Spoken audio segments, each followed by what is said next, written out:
बाक्सानि लाबदांगुरि आउटपस्टआव उन्दै बैसोआवनो जुलि जानाय सा-8 आयेन बेरेखा फिसाया गावखौनो गाव पुलिसनो गथायदों। बेनि उनावनो थार बिजिरनायनि थाखाय जोबथेसालियाव दैथायहरो। रायजोआव उन्दै बैसोआवनो जुलि खालामनायनि हेंथायै पुलिसनि नायबिजिरनाया सोलिगासिनो दं।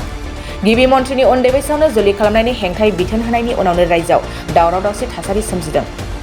बेबायदि नायबिजिरनायनि गेजेरावनो सा-8 आयेन बेरेखा फिसाया गावखौनो गाव पुलिसनो गथायदों। बाक्सानि लाबदांगुरि आउटपस्टआव गावखौनो गाव पुलिसनो गथायनानै लानाय सा-8 सुबुंफ्रानो जाबाय मुख्तार मिश्रा, अमर आली, आशराफुल आली, जियाबर आली, सालाम आली, आनवार आली, नुर नबी मोल्ला आरो अफजलुर रहमान।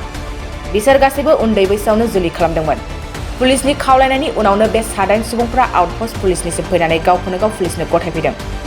मख'नो गोनांदि बेनि साननैसो सिगां बाक्सानि लाबदांगुरि पुलिसआ उन्दै बैसोआवनो जुलि खालामनायजों सोमोन्दो थानाय सा 19 सुबुंखौ हमनानै जेलसिम दैथायहरदोंमोन आरो दिनै गावखौनो गाव पुलिसनो गथायनानै लानाय आयेन बेरेखा सा-8 फिसायखौ मुसुलपुर आदालतसिम दैथायहरदों बाक्सानि लाबदांगुरि पुलिसआ।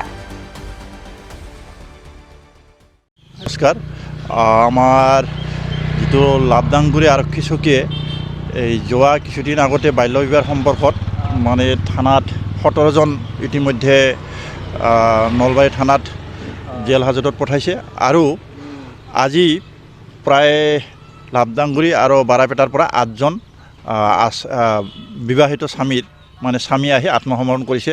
গতিকে তেওঁলোকে আইনক যি সন্মান জনায় তেওঁলোকে আত্মসমৰ্পণ কৰিছে, এইটো খুব ভাল লক্ষণ, প্ৰশাসনৰ কাৰণেও ভাল লক্ষণ আৰু তেওঁলোকেও হাৰাশাস্তি হ'ব নালাগে। এনেকৈ যদি আত্মসমৰ্পণ কৰে, আইনক সন্মান জনায়, খুব সুন্দৰ কথা আৰু ভাল লগা এইটোৱে।